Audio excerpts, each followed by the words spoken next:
Delilah.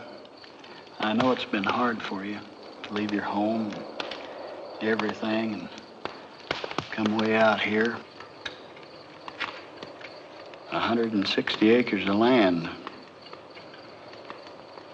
It's a lot of land. And a house included on it. I've been thinking, might get active in the state here. You know, I always did want to get into politics. Who knows?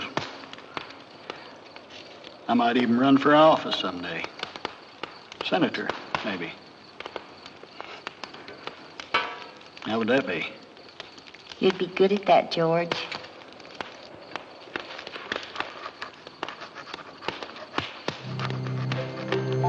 September 18th, 1869.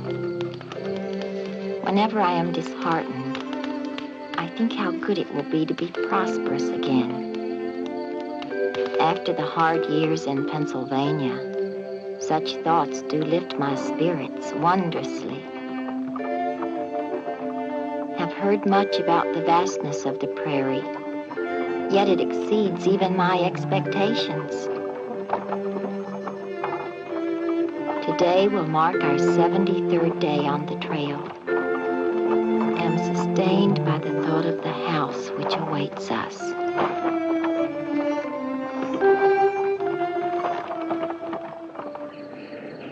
September 20th. Today we saw our new home. It's not quite what George and I expected.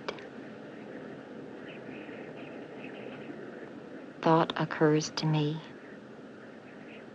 why did the earlier homesteaders move on?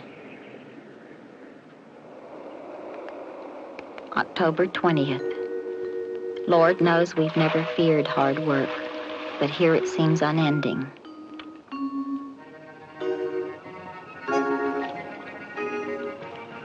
These ain't much, but I got 2 of them. Maybe you can make some dumplings with them.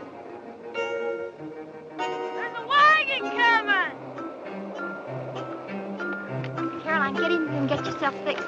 Alice! Alice! Ned, come put your shoes on.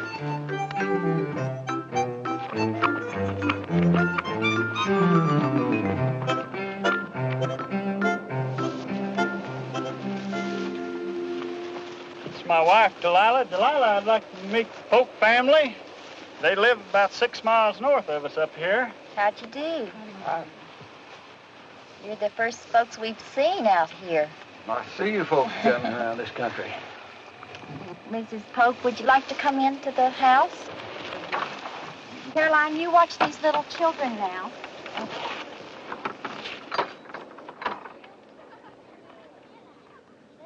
Oh, you fixed it up so nice. I find it hard to keep things clean, what with the dirt sifting down all the time. And look at this lovely flowered carpet. That was my mother's. She gave it to us for a wedding present. Did you know that you and me are the only 2 women within 10 miles around here? It's Mrs. Pierce. She died of the cholera. Mrs. Higgins, her husband just couldn't make a go of it, so they had to move on. And poor Mrs. Delman, the wind has just simply driven that woman batty. She just can't stand to hear the wind. And her husband has to tie her up to keep her from wandering off and getting lost.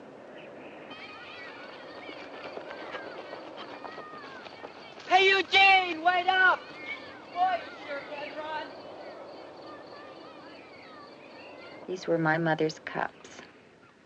They're real china, ain't they? This is real coffee. I ain't had no real coffee in a long time. I make mine out of scorched meal and molasses. Leroy here has asked me to go with him this afternoon and help him out. Well, Abner Pierce's wife died, and he went back east after another.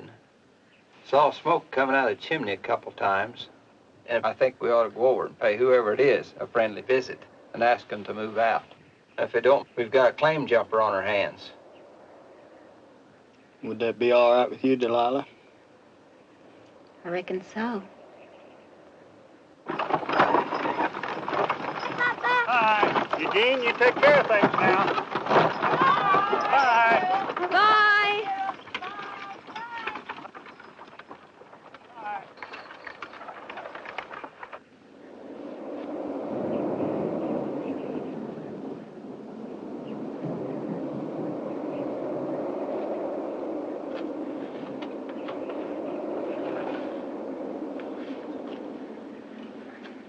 Ma, I thought Pa said there weren't any Indians around here.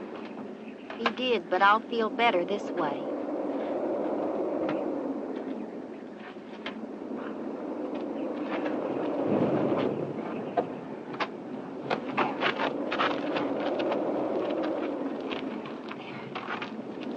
Shouldn't Pa be back by now? You go to bed now, Caroline.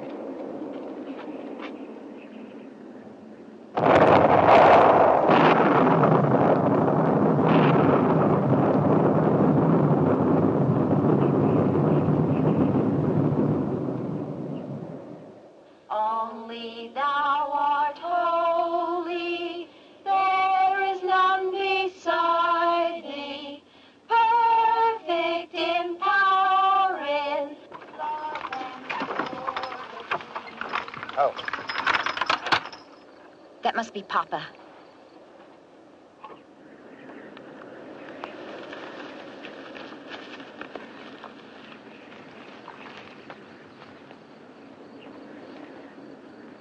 Caroline, take these children back in the house.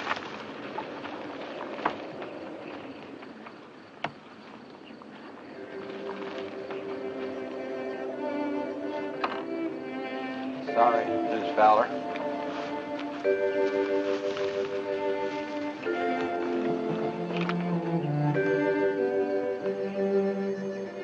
The claim jumper shot him. Didn't even have a chance. He just shot him. Never asked no questions.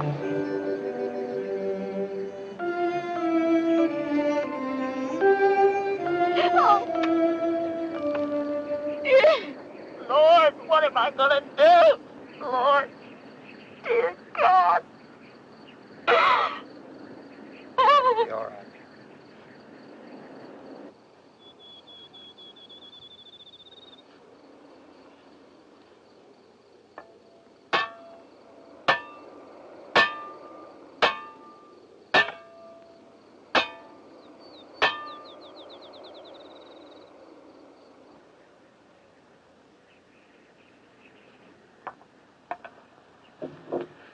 Tired of eating this mush. Hush.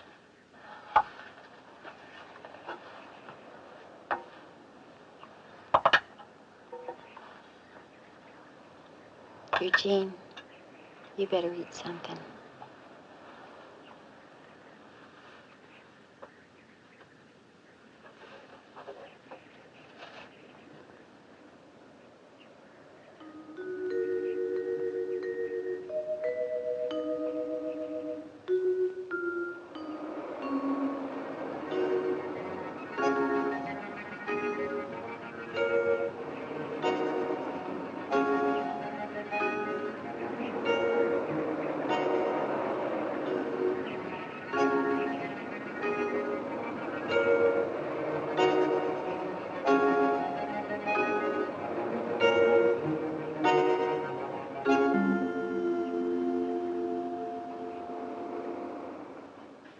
I don't see how I can help you.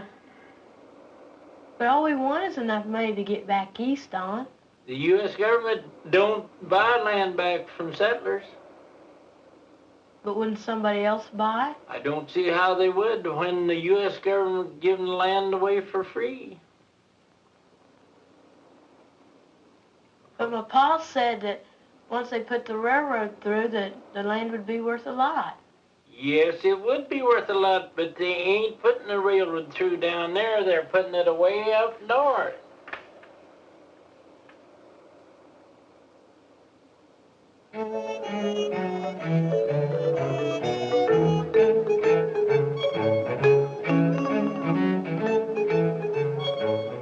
November 30th. There's a man who goes around challenging people to foot races. Mr. Pope thought Eugene might have a good chance of beating him.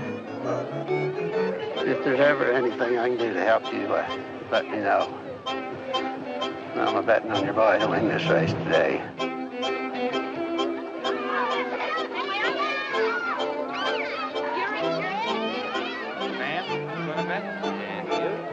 Okay, fellas, let's place some bets here.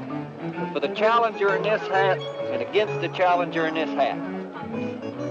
I'm betting on the challenger. Saw him run 2 years ago and can't nobody beat him. Me too, on the challenger. What about you, Al? I'm betting on the challenger. I'm not betting today. My brothers wouldn't give me no money. I'm betting against the challenger. Me too, on Fowler boy. You're gonna lose. Is there any other bets? Yeah, how much you got? Almost $12. Ain't hardly worth coming out here for. Hey, get ready for the start.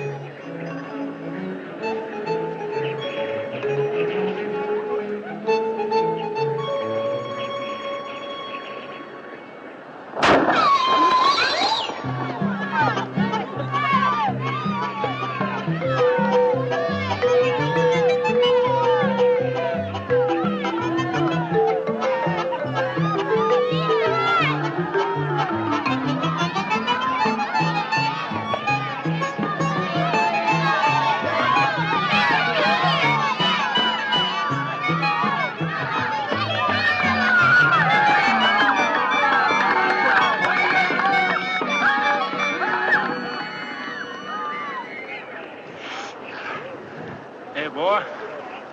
You always run like that?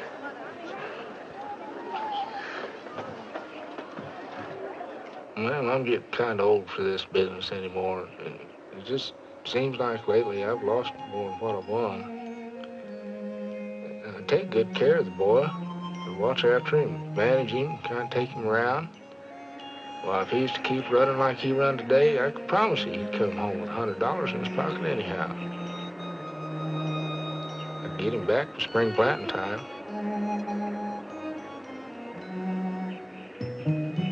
Be one less mouth to have to feed.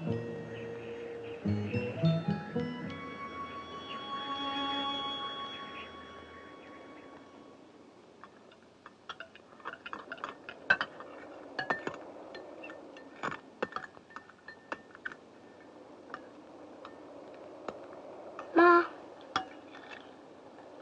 how much more? That's all you can have right now, Ned. I'm still hungry.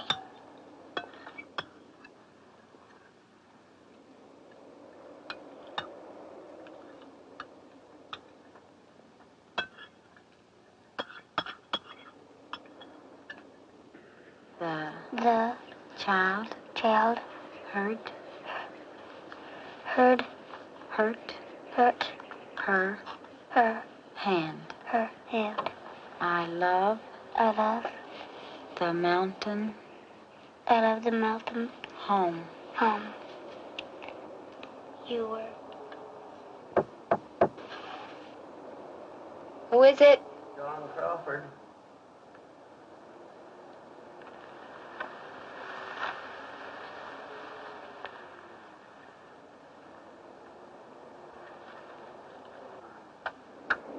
Mr. Crawford, come on in. Howdy.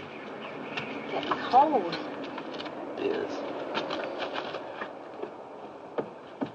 We butchered our hog, and we thought maybe you could use some fresh pork. Well, we sure can. Come on in and get warm. It's awful nice of you to bring this all the way over here to us. Sure will be good to have some meat again. Won't you sit down?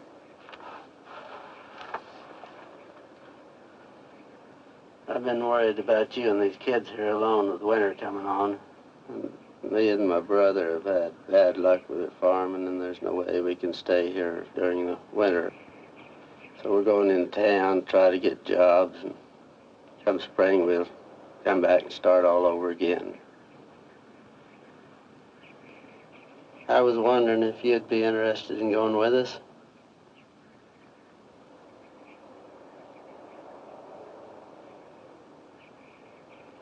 I'm kind of lonesome since My wife died 5 years ago.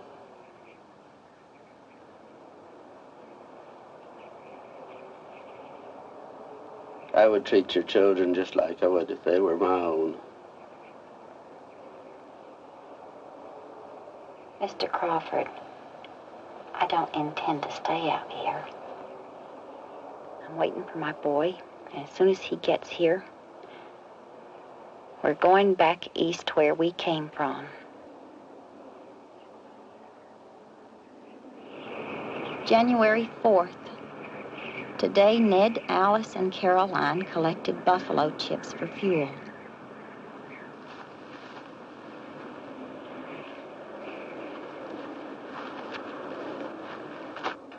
There's no more wood or corn cobs, and we must somehow keep ourselves warm.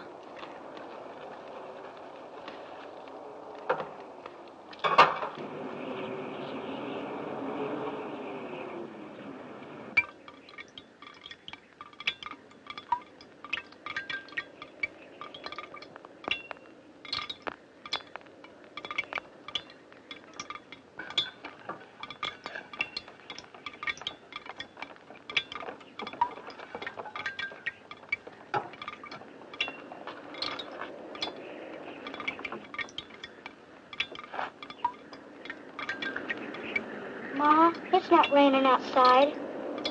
Why is it raining in here? Because the sod holds the water for a long time. Alice? Alice, come look. No. Come look. No. Ma, tell Ned to leave me alone. Ned? Oh!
February 15th.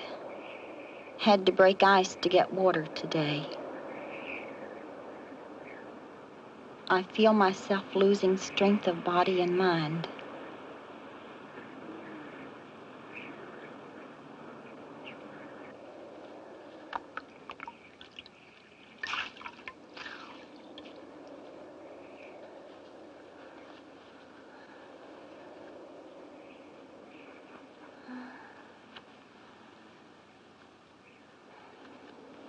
Ma? Ma?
Why, Lord, Mrs. Fowler, how did you get over here?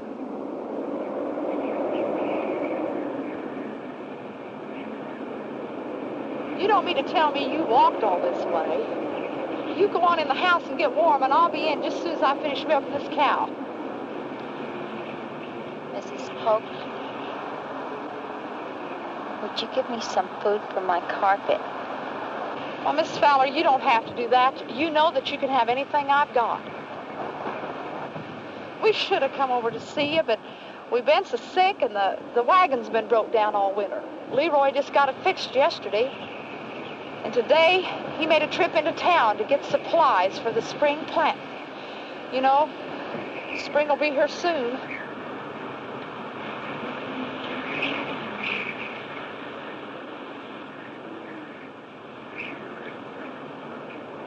Spring?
April 15th. Eugene says that in all the places he traveled, he never saw land and skies like they have out here in Kansas. Have not traveled as far as Eugene, but I do believe he may be right.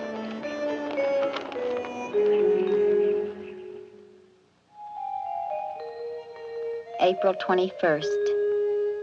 Went into town today. With Eugene's money, we bought a cow, some chickens, and some seed. Mr. Polk is going to help us with our spring planting. We have decided, with God's help, to make our home in Kansas.